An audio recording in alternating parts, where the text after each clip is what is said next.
Shalom jemaat dan teman-teman sekalian.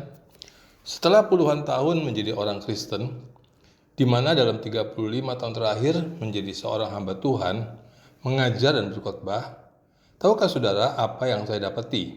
Ternyata saya belum mengenal Tuhan dengan benar seperti yang saya kira. Kejadiannya mirip seperti kisah dua orang murid Yesus di tengah perjalanan ke Emmaus. Mereka bertemu dengan Yesus, tapi Alkitab mencatat tetapi ada sesuatu yang menghalangi mata mereka, sehingga mereka tidak dapat mengenal Dia. Seperti itulah saya. Namun sebuah kejadian berikut mengubah kejadian itu. Alkitab mengatakan, waktu ia duduk makan dengan mereka, ia mengambil roti, mengucap berkat, lalu memecah-mecahkannya dan memberikannya kepada mereka. Ketika itu, terbukalah mata mereka, dan mereka pun mengenal Dia. Tetapi ia lenyap dari tengah-tengah mereka. Melalui pengalaman, saya menemukan bahwa pengenalan akan Tuhan dengan segala perbuatannya harus dilakukan oleh Dia sendiri. Yesus harus membuka mata kita seperti Tuhan membuka mata murid tadi, ataupun ketika Tuhan membuka mata Ayub. Ayub berkata, "Hanya dari kata orang saja aku mendengar tentang Engkau.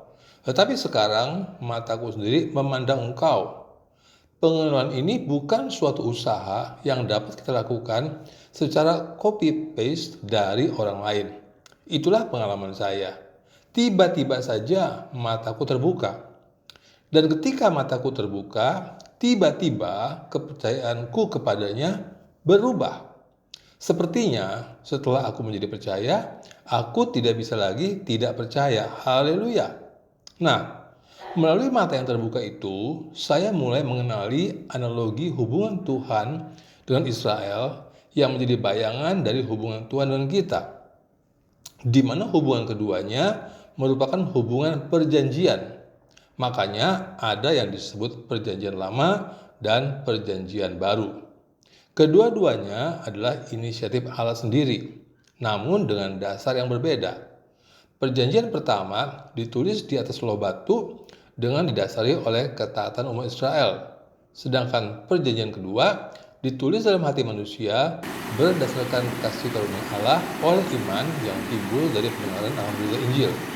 Saya tidak perpanjang lagi bagian ini. Namun, penekanan saya adalah pada janji Tuhan yang istimewa dalam kesetiaannya. Tindakan Tuhan kepada Israel adalah pembebasan dari perbudakan Mesir, membawa mereka masuk ke tanah perjanjian, serta menjadikan mereka umat kesayangan yang akan beribadah kepadanya. Hal yang identik terjadi atas kita, bukan? Tuhan membebaskan kita dari dosa dan maut, membawa kita masuk ke dalam Dia, di mana ada hidup dalam segala kelimpahan, serta menjadikan kita sebagai anak dan sekaligus ahli waris kerajaannya.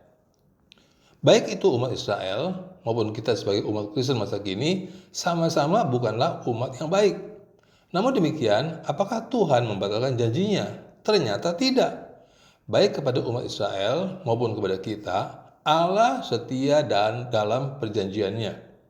Dia mengasihi dan memberkati bukan karena kita baik, tetapi karena kasih-Nya semata-mata. Inilah kabar baik yang sejati, itulah Injil kasih karunia. Keadaan ini tidak berarti kehidupan kita mulus dan baik-baik saja. Namun, pemahaman yang benar akan membagikan daya kita dalam menghadapi persoalan. Segala perkara dapat kutanggung di dalam Dia yang memberi kekuatan kepadaku. Tidak ada suatu hal apapun yang dapat memisahkan aku dari kasih Allah di dalam Kristus. Gelombang boleh ada, namun engkau akan tetap berjalan di atas gelombang. Ketika matamu sudah terbuka, maka hatimu dan pikiranmu akan lebih mudah untuk selalu tertuju pada Yesus dan firman-Nya. Amin.